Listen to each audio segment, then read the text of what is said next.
I am Leo Sterling, 28 years old. 6 weeks ago, while I was still actively drowning in the grief of losing my grandfather, my parents and my older brother showed up at my front door with a team of security guards to literally drag me out of my own home and steal my inheritance. While I was standing there trying to process the horrific car crash that had just taken the only person who ever loved me, my own father looked me dead in the eye and said, "You are a penniless, worthless music teacher. Give us the money, or you are dead to this family." They laughed at me in front of their high-priced corporate lawyers, expecting me to just crumble and hand over a $7 billion empire because I had always been the quiet, obedient, invisible disappointment of the family. But there was one thing they didn't know. My grandfather had spent years silently preparing a legal and financial fortress around me. And the people standing in the shadows behind me that morning weren't just the house staff. And now, the very family that threw me out onto the street in the middle of the night is begging for mercy while facing severe, inescapable legal consequences. Before I tell you exactly what happened and how I brought a billionaire dynasty to its knees, hit the like button if you truly believe in justice. And don't forget to let me know exactly where you are watching from in the comments below. Your support means everything. Now let's go back to where this nightmare really began. I stood completely still in the grand, cavernous foyer of my grandfather's estate. My hands were shoved deep into the pockets of my cheap, worn-out winter coat, my fingers tightly gripping the cold, heavy brass key he had given me a year ago. Through the towering, custom-made stained glass windows that flanked the massive oak front doors, I could see them pulling up to the iron gates. The headlights of my father's pristine black Ferrari and my brother Julian's obnoxious silver Porsche cut aggressively through the morning fog, the tires crunching violently over the imported gravel driveway. They were here to evict me. They had actually brought private security contractors, large men in dark suits, expecting a physical altercation. They fully intended to throw me out onto the concrete just like they had done less than 24 hours earlier at their own house. The heavy oak doors suddenly rattled under the sheer brutal force of my father's fists. The sound echoed through the high ceilings of the mansion like cannon fire. I didn't flinch. I didn't step back. I just stood there, letting the heavy thuds ring through the quiet house, feeling the vibrations in the marble floor beneath my cheap boots. My heart was pounding furiously against my ribs, an erratic drumbeat of adrenaline and residual fear. But my mind was incredibly, strangely clear. How did a public school music teacher, a guy who budgeted his grocery shopping down to the exact dollar to afford rent, end up barricaded inside a billionaire's fortified mansion, waiting to wage a full-scale corporate and legal war against his own flesh and blood? To understand that moment, you have to understand the miserable, shadowed life I led long before that brass key was ever pressed into my palm. For as long as I can recall, I was the resident ghost of the Sterling family. I was the stain on a pristine legacy. My father, Arthur Sterling, is a ruthless, predatory corporate CEO who treats our family tree exactly like a corporate ladder. If you weren't producing a high financial yield, if you weren't expanding his influence, you were a liability that needed to be written off.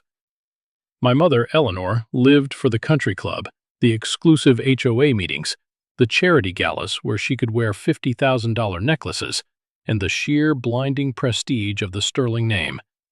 She was a woman constructed entirely of designer labels and cold judgment. And then there was Julian, my older brother, the undisputed golden child.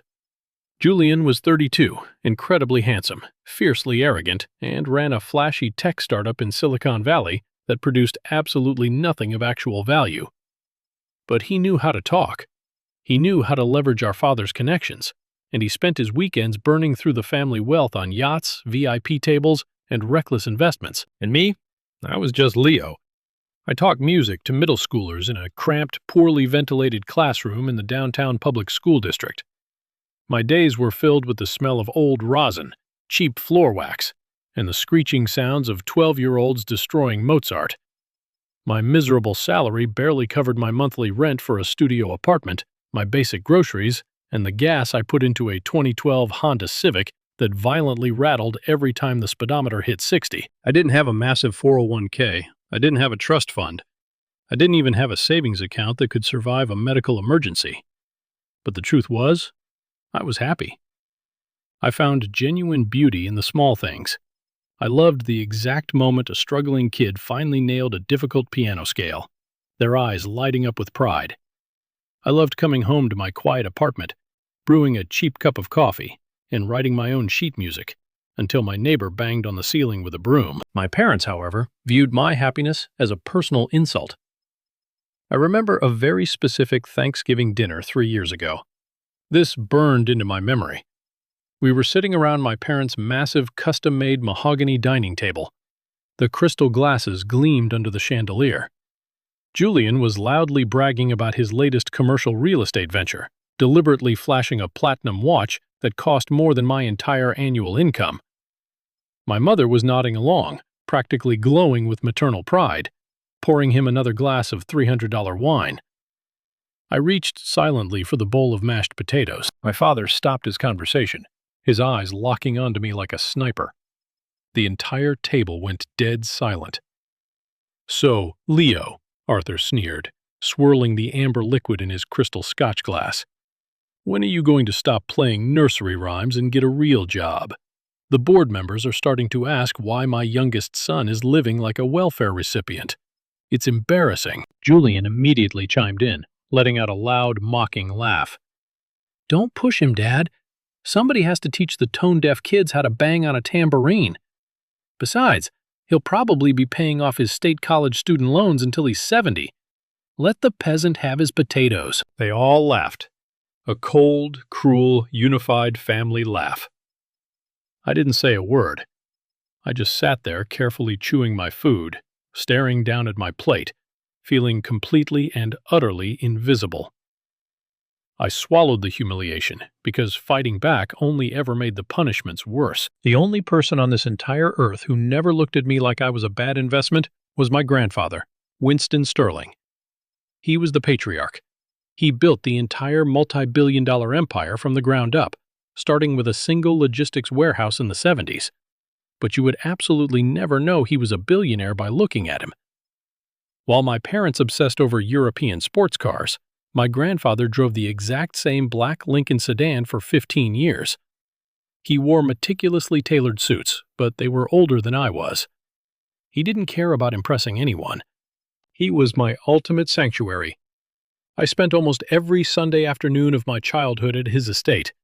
We would sit side by side on the bench of his antique Steinway grand piano. His fingers, though wrinkled and slightly stiff with age, moved across the ivory keys with a terrifying, breathtaking grace. He used to lean down, bump his shoulder against mine, and whisper, "Leo, listen to me. Money will buy you the finest piano in the world. It will buy you the concert hall, but it can never ever buy you the music that comes from here." He would tap a heavy finger right over my heart. "Never let them buy your soul, my boy." He was preparing me. I just didn't know it yet. And then came the Tuesday night that shattered my entire world into a million jagged pieces. It was raining. I was sitting at my cheap Formica kitchen table, hunched over a stack of theory papers, my red pen bleeding ink onto the pages. The apartment was dead quiet, except for the hum of my ancient refrigerator. When my cell phone vibrated against the table, flashing an unknown number, a cold spike of dread hit the base of my neck. I answered it. "Leo Sterling?" A heavy, deeply official voice asked through the speaker. "This is Officer Daniels with the State Highway Patrol. I am very sorry to inform you that your grandfather, Winston Sterling, was involved in a major collision tonight." My breath hitched. "Is he? Which hospital?" I stammered, already grabbing my car keys. "I'm sorry, son," the officer said gently. "A drunk driver crossed the center divide at 80 miles an hour. His vehicle was struck head-on. He didn't make it." The world instantly dissolved. My fingers went completely numb. The plastic phone slipped from my grasp, hitting the linoleum floor with a sharp, sickening crack that shattered the screen. Couldn't breathe. My chest tightened so violently I thought my ribs were breaking. Didn't make it. The words looped in my brain like a broken record. My grandfather wasn't just alive. He was a force of nature. He was supposed to come to my school's winter recital next month.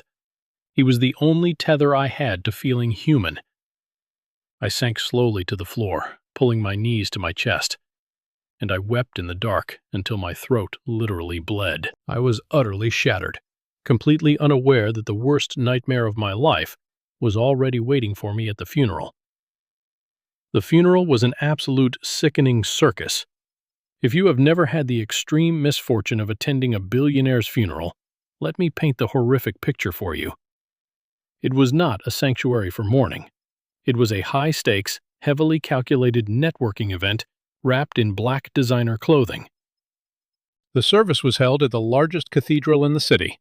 The street outside was entirely blocked off by a fleet of black SUVs and a swarm of local press photographers trying to get shots of the city's elite.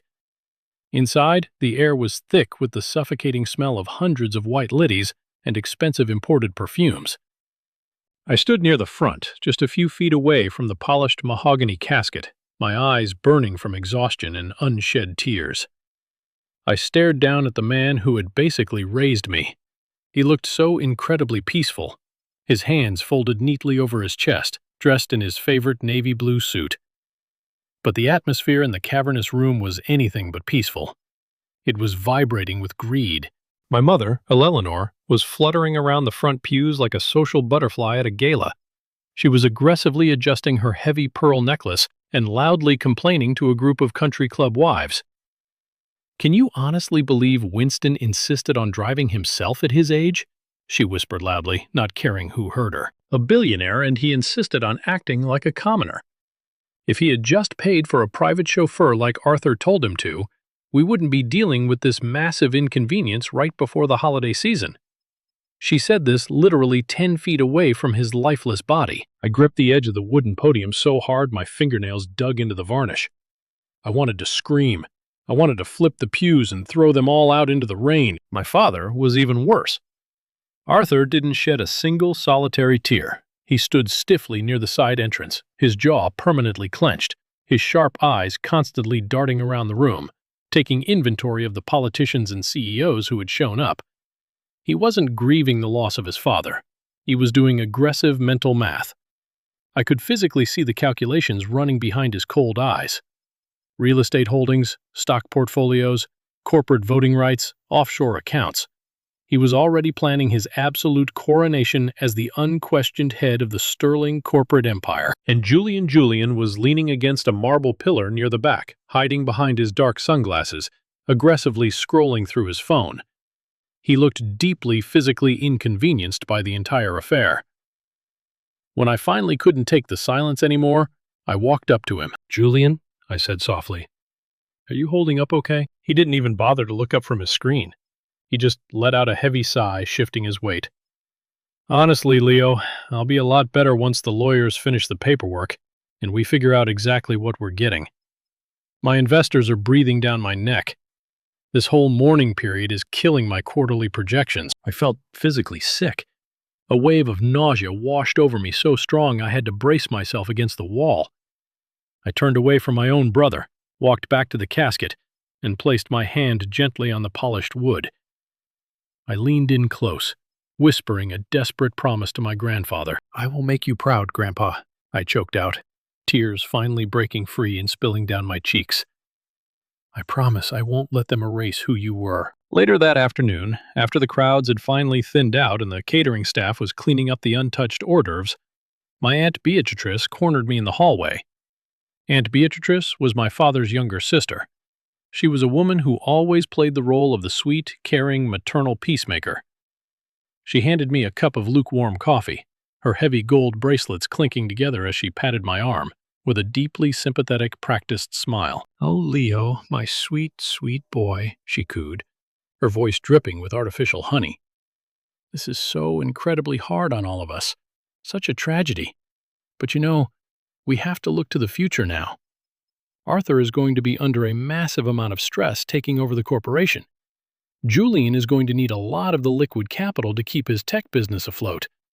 I hope you won't cause any unnecessary friction. Dear, let's just keep the peace, shall we? You have your little teaching job, and I'm sure your father will set up a nice little trust fund for you. Nothing crazy, just enough to help with rent. Just don't get in their way when the will is read, okay?" I stared at her, the lukewarm coffee burning my hands.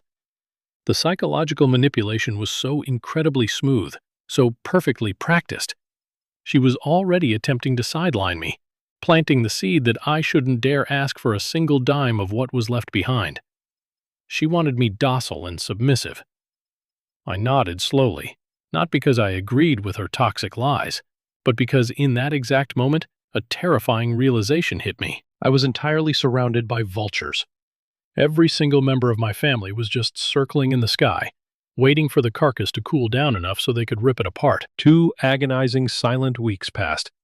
2 weeks of absolute radio silence from my parents. There were no phone calls to check on my mental health, no invitations to dinner to mourn as a family. Nothing. I dragged myself back to my public school classroom, forcing myself to play scales with 12-year-olds, trying to desperately numb the crushing weight of grief. The silence in my apartment at night was deafening. Then, exactly 14 days after the funeral, the phone call came. It was Victor Vance, my grandfather's personal attorney and his closest, most trusted confidant. Victor was a shark in a tailored suit, but he had always been kind to me.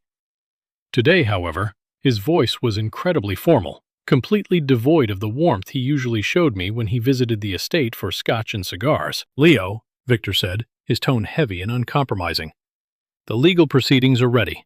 Your grandfather's last will and testament is prepared for execution. He explicitly requested your presence along with your parents and your brother tomorrow morning at 9 sharp, in my office." A cold, heavy dread settled deep in the pit of my stomach. I didn't care about the money. I honestly assumed my grandfather had left me a small, sentimental sum, maybe $50,000 to pay off my state college student loans, or enough to put a modest down payment on a house in the suburbs. I fully expected the entire multi-billion-dollar empire to inevitably flow right into my father's greedy hands. But Victor's dark, serious tone suggested something much, much heavier was coming. "I'll be there, Victor," I replied, my voice shaking slightly.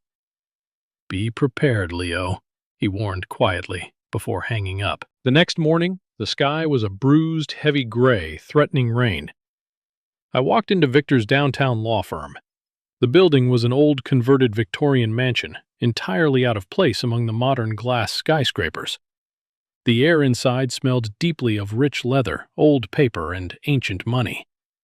I was wearing my only decent suit, a cheap off-the-rack navy blazer that felt painfully inadequate. The second my family swept into the waiting room, my father arrived like a hurricane, aggressively adjusting his gold Rolex with a sharp snap of his wrist. My mother's designer heels clicked like gunshots against the hardwood floor. Her chin held impossibly high. Julian slouched in behind them, wearing expensive sunglasses indoors, looking profoundly bored. "Let's get this circus over with." My father barked at the receptionist, not even acknowledging my presence in the corner. We all know how this goes. My father built the empire, and as his only capable son, I'll be taking the helm. "Tell Victor to hurry up." Victor's assistant silently led us into a massive, glass-walled conference room. A long, intimidating oak table dominated the space. My parents immediately marched to the head of the table, claiming the seats of power as if they already owned the building. Julian threw himself into a chair, carelessly propping his expensive leather sneakers up on the edge of the polished wood. I sat quietly in the far corner, as far away from them as possible, keeping my head down. Victor Vance walked into the room. He didn't smile. He sat down at the opposite end of the table, meticulously adjusted his reading glasses, and opened a thick, incredibly intimidating leather-bound folder. He looked directly at my father, then shifted his gaze to Julian, and finally his sharp eyes locked onto mine. The room went completely, terrifyingly silent. The storm was about to break, and absolutely none of us were prepared for the sheer catastrophic devastation it was going to cause. Winston Sterling was of completely sound mind and body when he updated this will exactly 6 months ago. Victor began, his voice cutting through the thick tension in the room like a scalpel. He underwent extensive cognitive evaluations by 3 independent medical professionals. I was personally present for every single signature. There is absolutely no question regarding his legal capacity. My father waved a dismissive hand in the air, leaning back in his chair. Yes, yes, we know. The old man was sharp as a tack until the very end. Stop stalling with the legal disclaimers and just read the document, Victor. I have a board meeting at noon. Victor stared at my father for a long, uncomfortable second. And he cleared his throat and looked down at the heavy parchment paper. I, Winston Sterling, being of sound mind, do hereby declare this document to be my last will and testament. Victor read, his voice booming slightly in the acoustics of the glass room. To my beloved grandson, Leo Sterling, I leave the entirety of my estate.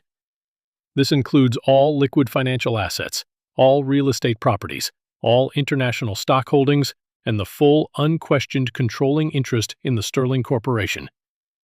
The total valuation of this inheritance is approximately $7 billion. The words hung in the air. $7 billion to me, for 5 agonizing, suffocating seconds. No one in the room even breathed. The silence was so absolute, I could hear the ticking of Victor's wristwatch. I completely froze in my chair, my heart stopping in my chest. I was absolutely certain I had misheard the man. 7 billion. Me, the music teacher who buys generic brand cereal. Then the room exploded like a bomb going off. What? My father launched out of his leather chair so violently it tipped over and crashed backward onto the hardwood floor.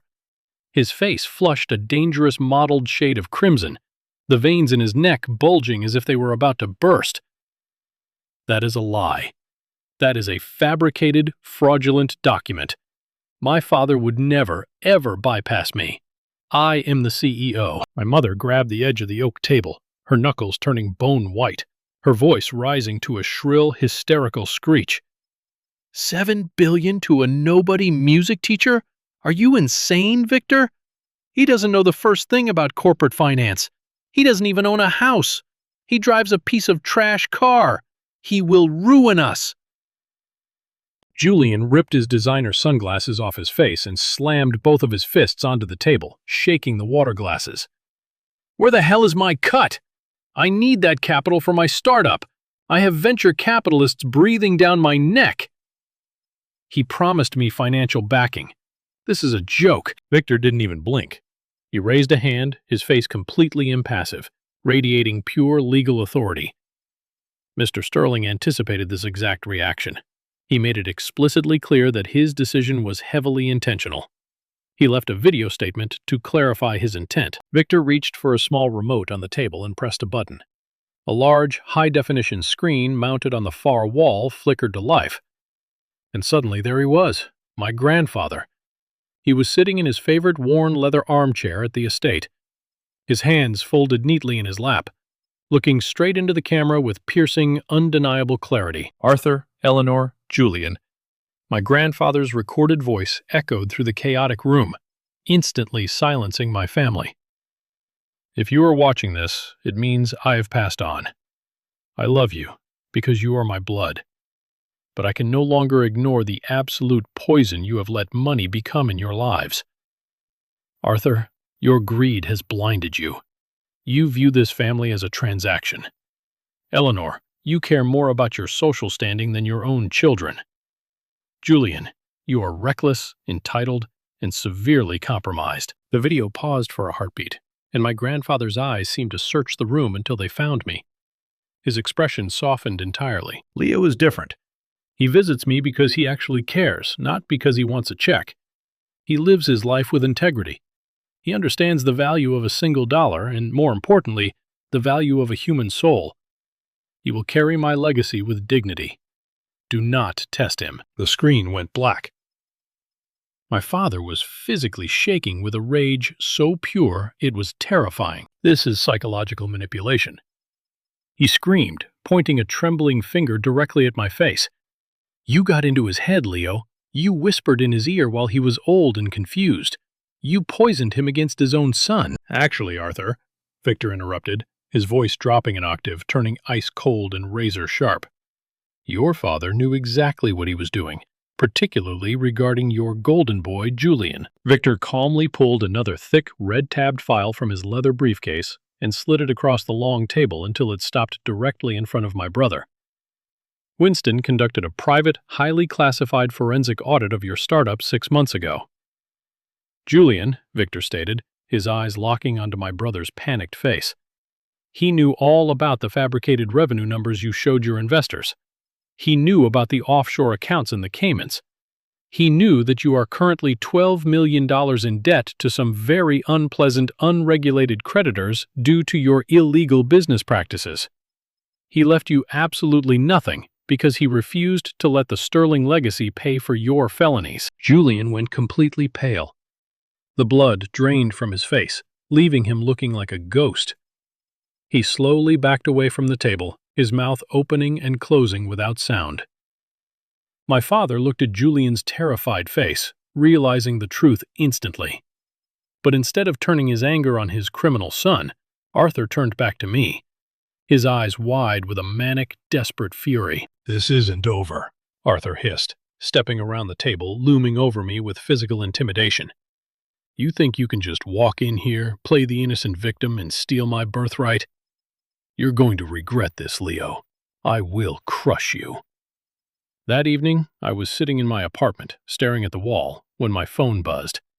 It was a text from my father. "Come to the house, 8 p.m. We are settling this tonight." There was no question mark. It was a direct, militaristic order. Part of me was absolutely terrified. My stomach was in knots, but a deeper, stronger part of me, the part my grandfather had nurtured, needed to see exactly how far they were willing to go to destroy me. When I walked into their sprawling mansion, it looked like a corporate boardroom preparing for a hostile takeover. My father was pacing violently by the massive stone fireplace, a heavy tumbler of scotch in his hand. My mother was perched rigidly on the edge of a designer sofa, her eyes cold and sharp as daggers.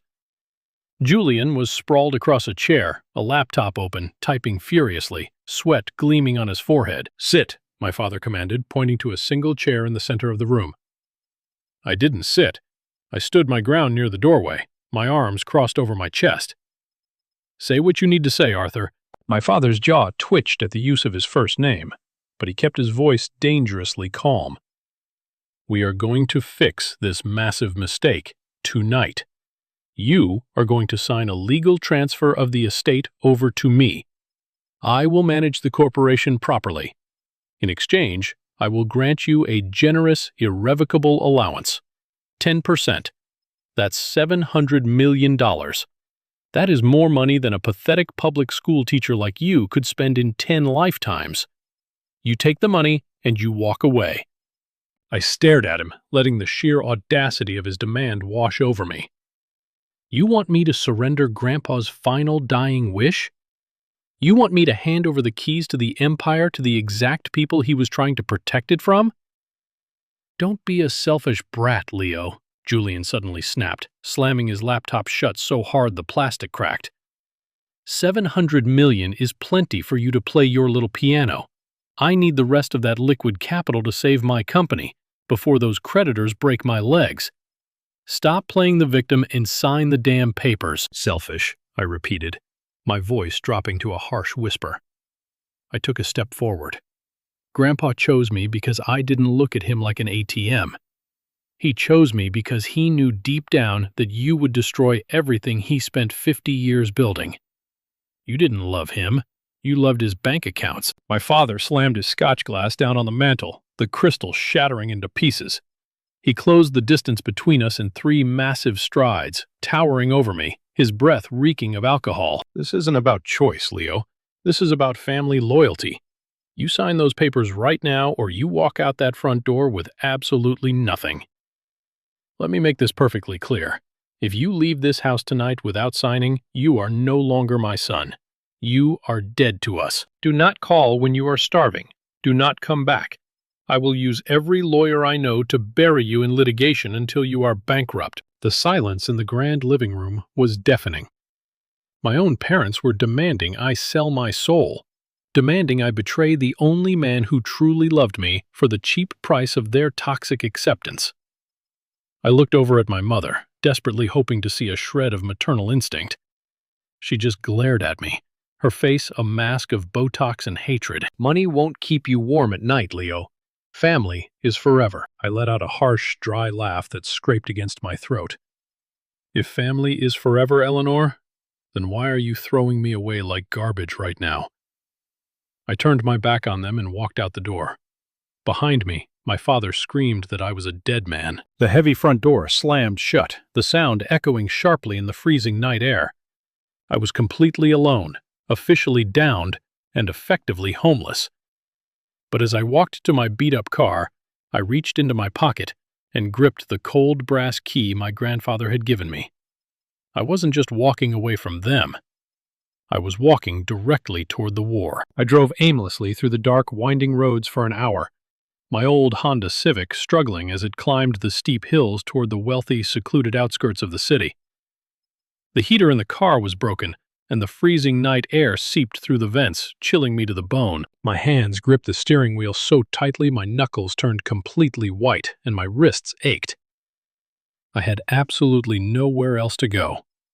My lease on my tiny apartment was up in 2 days, and my father had explicitly told me I was dead to them. I knew he meant it. If I went back to my apartment, Arthur would have his lawyers freeze my meager bank accounts by morning just out of spite. When the massive wrought-iron gates of the Sterling estate finally loomed in the headlights, a heavy, suffocating knot formed in my stomach. The gates stood like silent, intimidating sentinels in the fog. I pulled the car up to the glowing security keypad. With a violently trembling hand, I rolled down the window and inserted the heavy brass key into the manual override slot. The machinery groaned, a deep, mechanical hum, and the massive gates slowly swung open, welcoming me in. I drove up the long, winding gravel driveway, flanked by ancient oak trees that looked like they were bowing in the dark. I parked my beat-up Civic directly in front of the circular driveway, the cheap car looking absurdly out of place against the backdrop of the multi-million-dollar mansion. I grabbed my single duffel bag from the passenger seat and walked up the grand stone steps. When I unlocked the heavy front door and stepped into the massive foyer, the familiar scent of lemon polish, old books, and rich cedar would hit me like a physical blow. It smelled exactly like my childhood. It smelled like safety. It smelled like him. Mr. Leo. I jumped, dropping my duffel bag with a heavy thud. Stepping quietly out of the shadows near the grand staircase was Thomas, the head butler who had managed the estate and my grandfather's life for over 30 years. He looked older than I remembered, deeply tired, but his eyes were incredibly sharp and fully alert. Thomas. I breathed out, the overwhelming tension suddenly leaving my shoulders. I thought everyone would be gone. I thought the staff was dismissed. Your grandfather anticipated severe trouble from your father, Thomas said smoothly, walking over to effortlessly pick up my heavy bag. He left us with highly explicit instructions. If anything happened to him, this house was to immediately go into a full security lockdown to protect you. You are the true heir of this family, sir. The entire staff is with you. We have been waiting for you. Tears pricked the corners of my eyes. My grandfather was always 5 steps ahead of everyone else. The next morning, the mansion felt entirely different. It wasn't just a house of mourning anymore. It had been transformed overnight into a heavily fortified command center. I walked into the massive wood-paneled study to find a literal war council waiting for me. Victor Vance was already there, aggressively spreading complex legal documents across the mahogany desk. Next to him stood Sarah, the family's head chef and housekeeper, clutching a small, heavily worn wooden box to her chest. Standing confidently by the window was Elena Rustova, the brilliant, ruthless chief operating officer of the Sterling Corporation. And finally, Philippa, my grandfather's intensely strict, deeply paranoid wealth manager, was booting up a highly encrypted laptop. "Good morning, Leo," Victor said, his tone all business, gesturing for me to sit at the heavy leather chair at the head of the desk. "We have a massive amount of ground to cover before your father officially makes his move to dethrone you." Elena stepped forward, dropping a thick, color-coded binder onto the desk with a heavy thud. "Your grandfather briefed me on this exact contingency months ago. Leo, the corporation's main assets are currently secure, but Arthur will absolutely attempt a hostile takeover using his cronies on the board of directors. He will try to freeze your access to the capital. I have already initiated the defensive financial protocols. You are the majority shareholder now. We are going to bleed his influence dry, vote by vote. Sarah stepped up next, her hands trembling slightly as she handed me the wooden box. Her eyes were wet with unshed tears. Your grandfather asked me to keep these hidden in the pantry safe. They are your grandmother's personal journals. She meticulously documented every single time Arthur came begging for a bailout, every time Julian stole antiques from the estate to pay his debts, and every time you came over just to sit and read to them when they were sick. It is the undeniable handwritten proof of character that any judge will need to throw out Arthur's inevitable lawsuit. I felt a massive lump form in my throat. I traced the worn leather of the journals. My grandfather had known this catastrophic day would come. He had built an impenetrable wall of incredibly capable, fiercely loyal people around me to ensure I wouldn't fall when the wolves attacked. But that fleeting feeling of absolute security was violently shattered less than an hour later. My phone, sitting on the edge of the mahogany desk, buzzed loudly. It was a text message from an unknown number. I opened it. It was a screenshot of a bank transfer showing a deposit of $10,000. Below the image was a text. Julian knows you're hiding at the estate.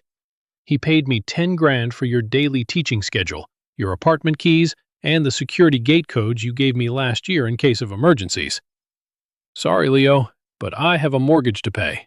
It's just business. I stared at the glowing screen, my blood running completely cold. The text was from Derek.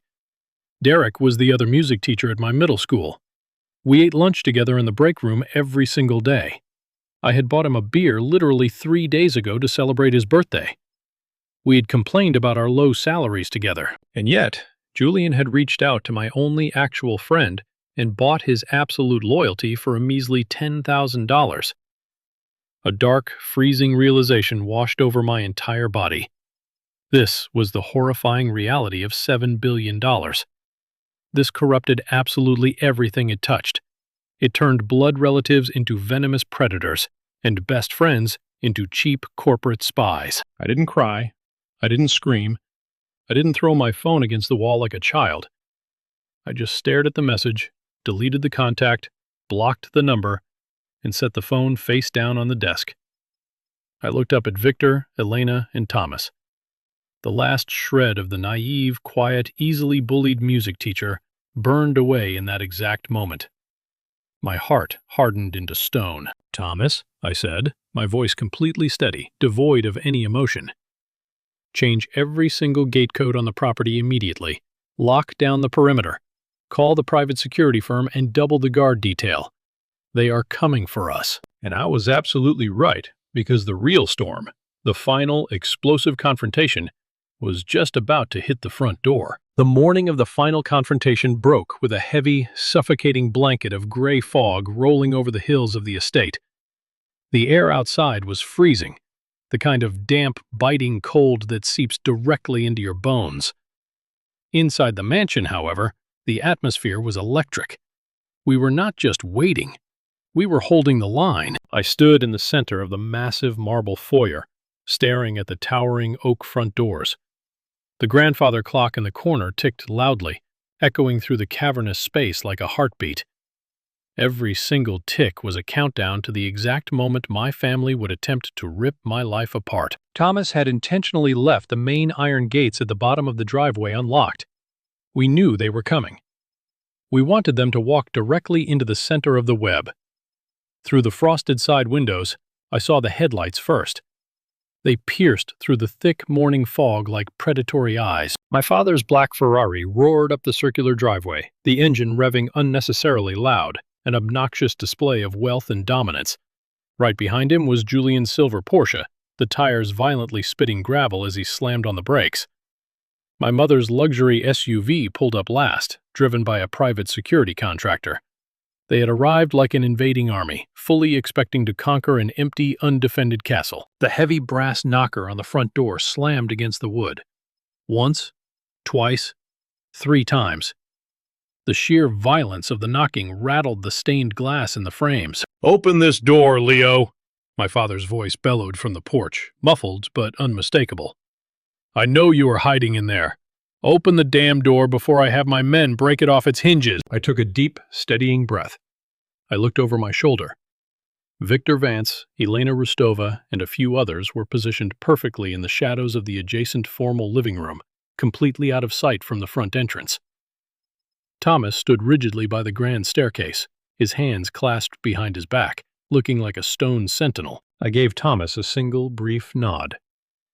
Thomas stepped forward, his leather shoes completely silent on the marble, and smoothly unbolted the heavy deadlocks. He pulled the massive doors wide open. The freezing wind rushed into the foyer, bringing my family with it. My father, Arthur, stormed over the threshold first. He was wearing a custom-tailored charcoal suit. His face flushed a dark, angry red. He looked around the grand foyer as if he already held the deed to the property. My mother, Eleanor, followed closely behind him, wrapping a heavily priced mink coat tightly around her shoulders. Her nose wrinkled in absolute disdain. Julian swaggered in last, holding a thick manila folder, a vicious, triumphant smirk plastered across his face. And trailing just behind them, clutching a designer handbag, was Aunt Beatrice, wearing her signature mask of fake maternal concern. Well, well, well, Arthur sneered, stepping right into my personal space. He looked me up and down, taking in my cheap jeans and worn-out sweater. Look at the little music teacher trying to play Lord of the Manor. Did you honestly think changing the gate codes would stop me? I own the security firm that installed them. You are completely out of your depth, Leo. I didn't move an inch. I kept my hands in my pockets, my expression entirely blank. This is private property, Arthur. You are trespassing. My mother let out a shrill, mocking laugh that echoed terribly against the high ceilings. Private property? Oh, please, Leo, stop embarrassing yourself. This house belongs to the Sterling family. You are a footnote in this family. You don't have the funds to maintain the landscaping on this estate for a week, let alone pay the property taxes. Look at you. You look like a homeless person who wandered in off the street. Julian stepped forward aggressively, tapping the manila folder against his palm. It's over, Leo. The little game of hide-and-seek is officially done. I told you I needed that capital, and you thought you could just lock the doors and hide. I have a buddy on the board of your bank. He's already filing the paperwork to freeze every single account associated with the estate pending our massive legal dispute. You won't be able to buy a cup of coffee by noon today. Julian leaned in closer, his voice dropping to a taunting whisper. And by the way, Derek says hello. 10 grand was all it took for your best buddy to hand over everything I needed to know about your pathetic little life. You have no friends. You have no money. You have absolutely nothing. The sheer complacency radiating from them was staggering. They were so incredibly confident in their victory. They had spent their entire lives using money as a weapon to bludgeon people into submission, and they fully expected me to fall to my knees and beg for mercy. They thought my silence was fear. They didn't realize it was the calm before the execution. Aunt Beatrice stepped out from behind my mother, putting on her best, most sickeningly sweet face. She reached out, trying to touch my arm. Leo, sweetheart, please listen to your father. This is getting incredibly ugly. We don't want to see you ruined in a courtroom. Just sign the transfer papers. Arthur is willing to give you a small stipend. You can go back to your quiet little life teaching your students, and we can put all this terrible nastiness behind us. We are family, after all. You don't want to destroy our family, do you? I looked at Beatrice, then at my mother, then at Julian, and finally my eyes locked onto my father's furious glare.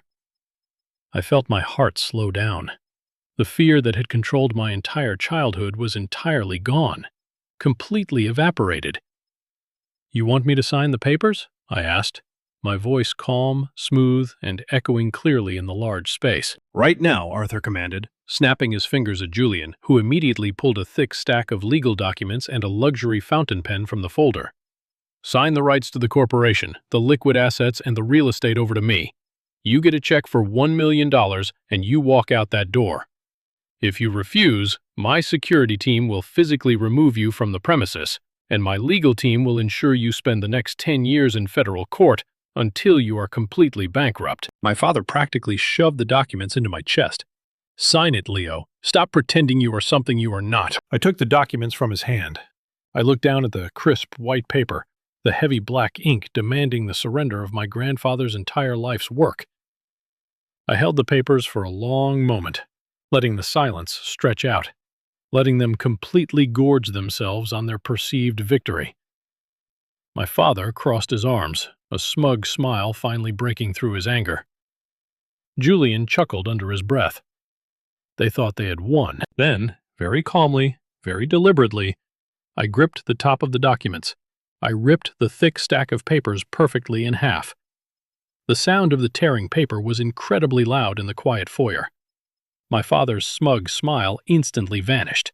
Julian's jaw dropped. My mother gasped, clutching her pearls. I let the torn pieces of paper flutter to the marble floor, scattering over my father's polished shoes. I stepped forward, closing the distance between us, looking my father directly in the eyes without a single shred of fear. "I'm not pretending anything, Arthur," I said, my voice vibrating with an icy authority I didn't know I possessed. "I am the majority shareholder of the Sterling Corporation. I am the sole legal owner of this estate, and you are standing in my house." My father's face contorted into absolute rage. He raised his hand, balling it into a fist, stepping forward to strike me. "You ungrateful little bastard! I will highly suggest you lower your hand, Arthur, unless you want to add felony assault to your rapidly growing list of criminal charges." The voice did not come from me. It came from the shadows of the living room. The trap was finally sprung. Victor Vance stepped out of the shadows, the heels of his leather shoes clicking sharply on the marble. He was holding a sleek black tablet in his hands, but he was not alone. Following closely behind the lawyer was a tall, incredibly imposing man with silver hair, wearing a sharp navy suit. It was Judge David Maxwell, the Chief Justice of the State Supreme Court, and my grandfather's oldest, dearest friend. And stepping out right behind the judge, wearing a full dress uniform with heavy brass badges gleaming on his chest, was Police Chief Reynolds, flanked by two heavily armed uniformed officers. The absolute mind-numbing shock that washed over my family's faces was something I will remember for the rest of my life. The color completely drained from my father's face, leaving him a sickening shade of gray. My mother stumbled backward, physically tripping over the hem of her mink coat. Julian dropped his luxury pen on the floor, his eyes darting frantically toward the front door, as if calculating whether he could run. "Victor," my father stammered, his voice suddenly weak, his corporate bravado shattering instantly. "David? What is the meaning of this? This is a private family matter." "There is absolutely nothing private about this, Arthur," Judge Maxwell said, his voice booming with the heavy, terrifying weight of the law. "Winston asked me personally to oversee the execution of his final will to ensure you didn't attempt exactly what you are doing right now. The documents you just tried to force your son to sign are legally classified as extortion. The will is ironclad. It is bulletproof. Leo is the sole heir. You have zero claim. None." But the corporation," Julian squeaked, his voice cracking. "I have board members ready to freeze the accounts." Elena Rustova stepped into the light, her face a mask of ruthless corporate efficiency. "Actually, Julian, you don't. I held an emergency board meeting at 6 this morning. When I presented the financial forensics, proving you embezzled funds from your own startup and attempted to bribe a public school teacher to acquire the gate codes to this estate, the board voted unanimously to completely sever all ties with you and your father. Your accounts aren't frozen, Julian. They are empty. And Arthur, as of 2 hours ago, you are permanently removed from your position as CEO." Arthur looked he had been physically shot in the chest. He staggered backward, grasping the edge of a marble table to keep himself from collapsing. "You can't do that. I built the modern infrastructure of that company. I am a Sterling." "You are a liability," Elena replied coldly. Aunt Beatrice, realizing the ship was rapidly sinking, immediately tried to switch sides. She clasped her hands together, tears welling up in her eyes as she looked at me. "Leo, oh my God, I had no idea they were going to do this. I told them to leave you alone. I tried to protect you, sweet boy." You know I love you. Victor let out a dry, humorless chuckle. He tapped the screen of his tablet. The audio filled the foyer crystal clear. It was a recording of a phone call. Beatrix's voice. Arthur, listen to me. The kid is weak. He's soft. Just corner him at the house. Threaten to cut him off entirely and he will crack. Just make sure when he signs over the $7 billion, my trust fund gets bumped up by $50 million. I'm playing the sweet aunt routine right now, but I want my cut. The audio cut off. The silence that followed was suffocating. Beatrix's mouth hung open in silent horror. She looked at me, completely exposed, her mask utterly destroyed. You were the one who told them to throw me out into the street, I said quietly, looking at her with nothing but pure disgust. You sold me out for a bump in your trust fund. You are just as rotten as they are. But we were not done. We were not even close to done. That covers the corporate extortion and the psychological manipulation, Police Chief Reynolds said, stepping forward, resting his heavy hands on his utility belt. But that is not why I am here this morning, Arthur. My father swallowed hard, sweat practically pouring down his forehead despite the freezing air coming through the open door. Chief Reynolds, I can explain. Whatever. Thomas, I interrupted, my voice sharp. Show them. Thomas walked over to the wall near the grand staircase and pressed a hidden panel. A large, high-definition security monitor slid out from behind a painting. Thomas pressed a button on a remote. The screen flickered to life. The footage was in pristine night vision black and white, complete with a timestamp in the bottom corner. It was dated the exact night of my grandfather's funeral at 3 a.m. The camera angle was from the upper corner of my grandfather's private study. On the screen, 3 figures crept into the room. It was my father, my mother, and Julian. They were holding heavy canvas duffel bags. We all stood in silence as we watched my father forcefully pry open the antique mahogany desk with a crowbar. We watched my mother eagerly stuff my grandmother's diamond brooches, vintage Rolex watches, and heavy gold bars into her designer purse.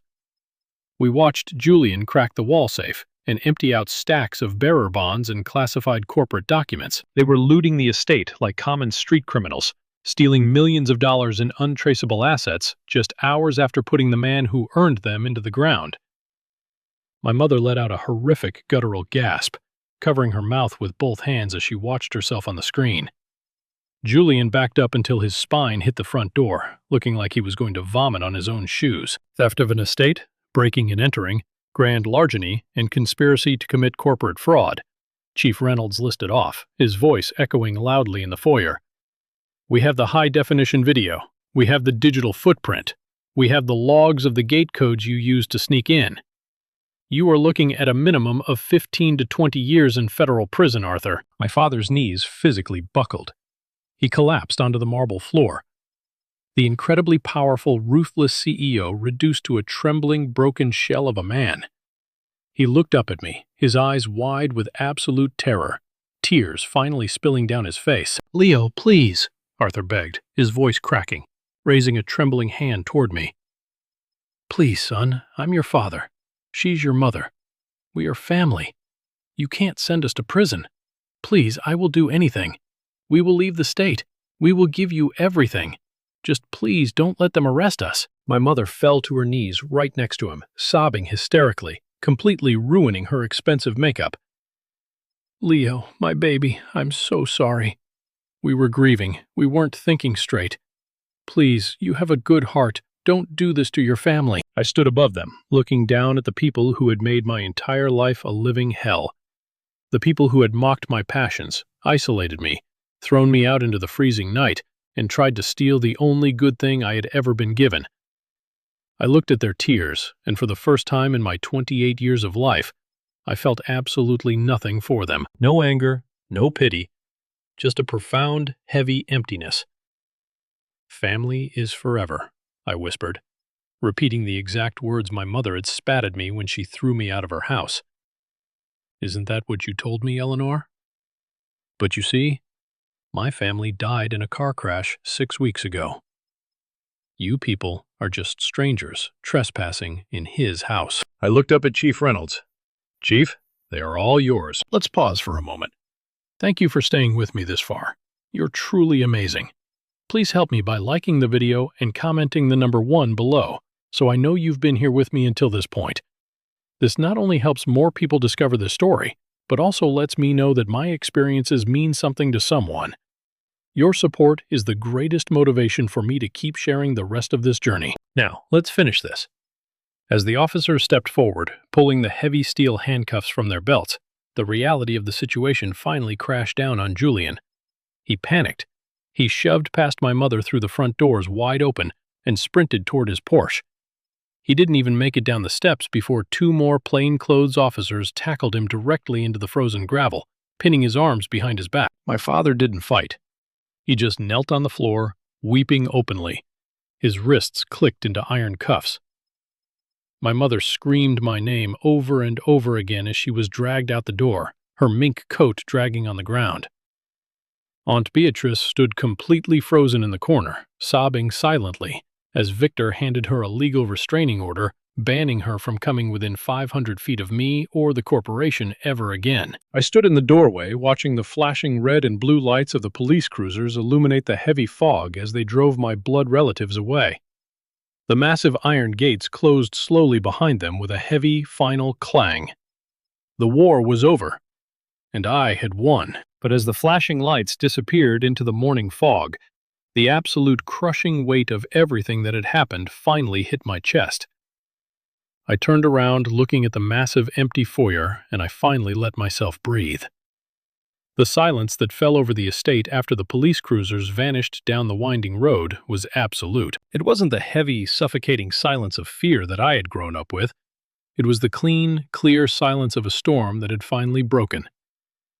I closed the heavy oak doors, the thick metal latches sliding into place with a satisfying, permanent click. I stood in the center of the foyer for a long time, just staring at the exact spot on the marble floor where my father had fallen to his knees and begged for mercy. My chest heaved, my breath coming out in shaky, ragged gasps. I felt a sudden, overwhelming wave of exhaustion crash over me, so intense my knees actually threatened to give out. Suddenly, a warm, steady hand clamped firmly onto my shoulder. It was Victor. "You held the line, Leo," Victor said quietly, his voice softer than I had ever heard it. "Your grandfather knew you had that kind of steel inside you. He just needed you to realize it yourself." Thomas appeared beside me, holding a glass of water, his posture slightly more relaxed than it had been in weeks. "The perimeter is entirely secure, sir. The estate belongs strictly to you now. They will never set foot on this property again." I took the water, my hands trembling slightly as the adrenaline slowly drained from my system. I looked around the room at Victor, Thomas, Elena, and Sarah. They had risked their own professional reputations and personal safety to stand between me and a family of corporate predators. They weren't just employees or lawyers. They were the shield my grandfather had forged for me. "Thank you," I managed to whisper, my voice cracking. "All of you."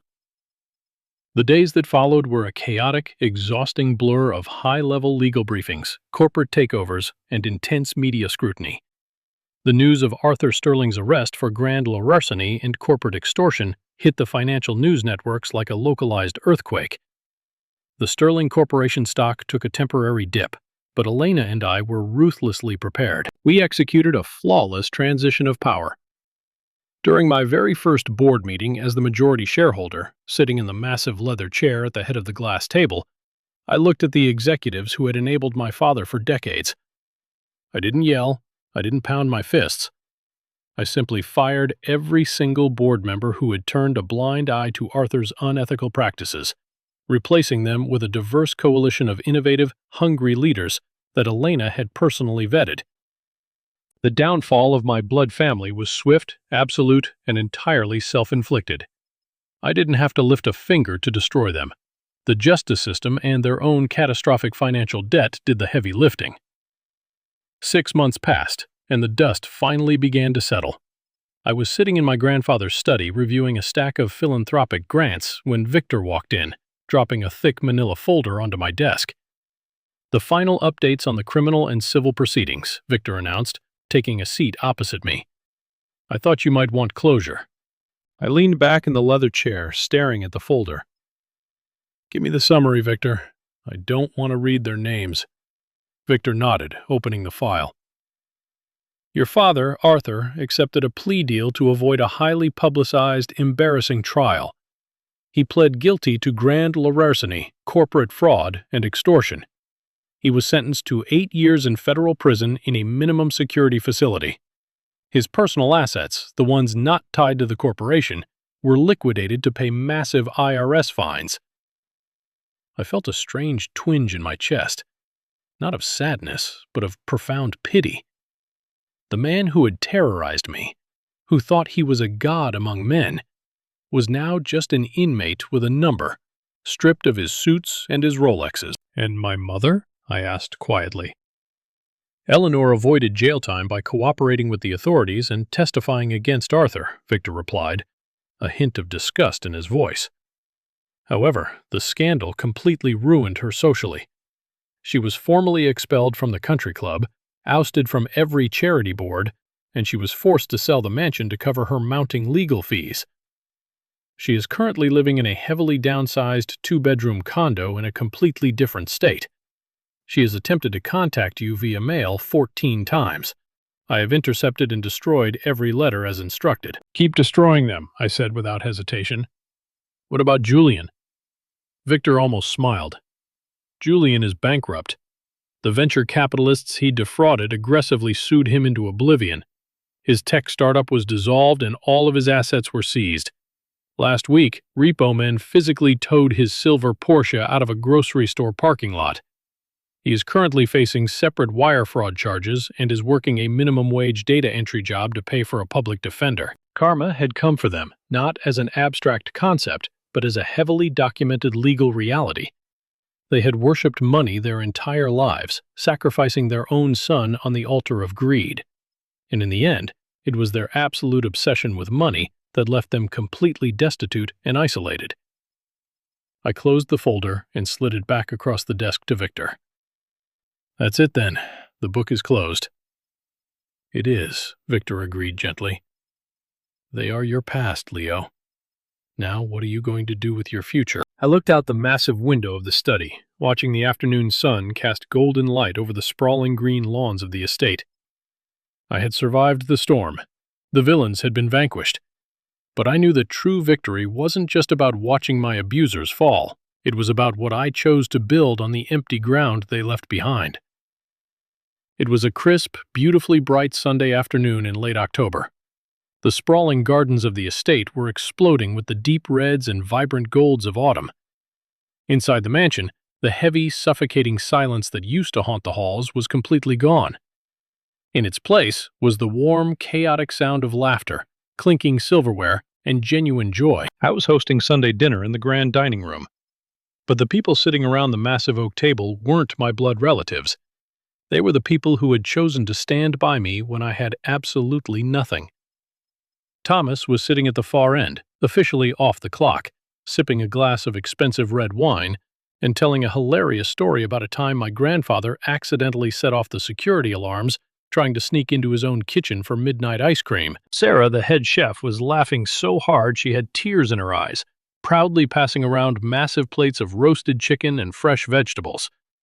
Victor was sitting next to Elena, deeply engaged in a friendly debate about corporate tax law.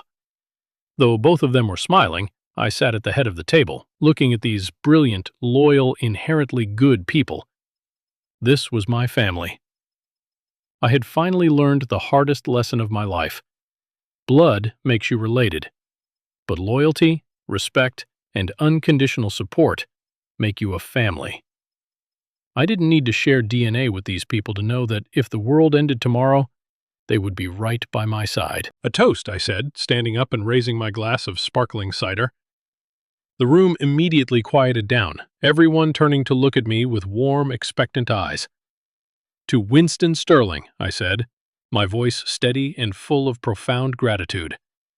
A man who knew that true wealth isn't measured by what you keep in a bank vault, but by the people you keep in your life.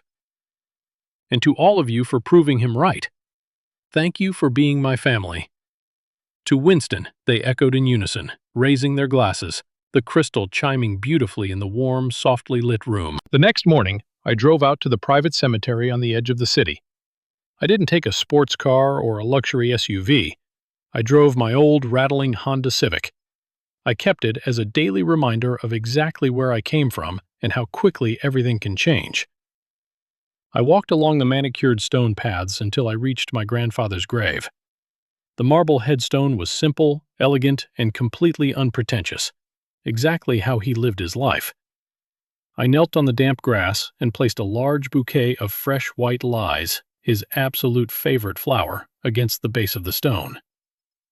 I sat there in the quiet morning air, listening to the wind rustle through the ancient oak trees.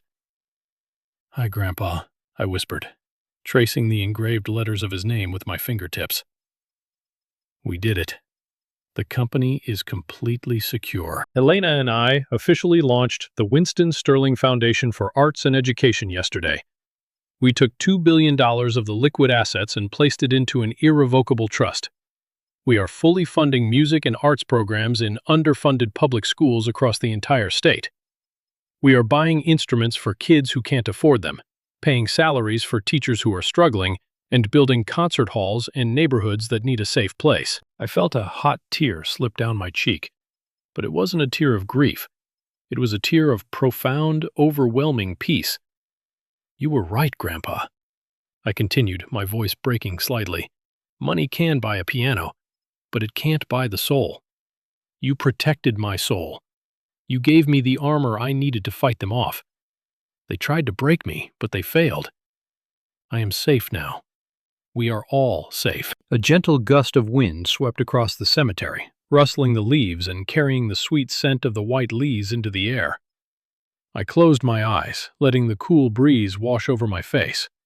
And for a fleeting, beautiful moment, I swear I could feel him sitting right there next to me, bumping his shoulder against mine on the piano bench. That evening, as the sun dipped below the horizon and painted the sky in brilliant shades of purple and gold, I sat alone in the grand foyer of the mansion. The house was quiet, but it was a comfortable, comforting silence. I sat down on the leather bench of my grandfather's antique Steinway grand piano.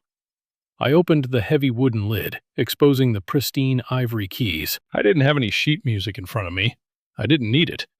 I raised my hands, hovered them over the keys for a brief moment, and then I began to play. I played a piece I had composed myself, right there in my tiny, cramped apartment years ago.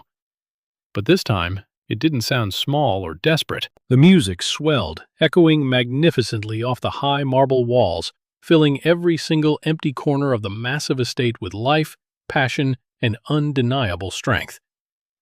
It was a song of survival. It was a song of victory. It was the sound of a man who had finally claimed his rightful place in the world. I had lost my blood relatives, but I had gained my entire life. And as the final, powerful chord resonated into the night, I knew with absolute certainty that no one would ever be able to silence my music again. Thank you so much for listening to my story. If there is one thing I want you to take away from this, it is that your worth is not defined by the toxic people who happen to share your DNA. Never let anyone, especially family, use guilt or manipulation to steal your peace or your boundaries. Have you ever faced something similar with your own family? Have you ever had to draw a hard line to protect yourself from the people who were supposed to love you? Share your story in the comments below, and don't forget to like and subscribe so you don't miss the next journey. Stay strong and protect your peace.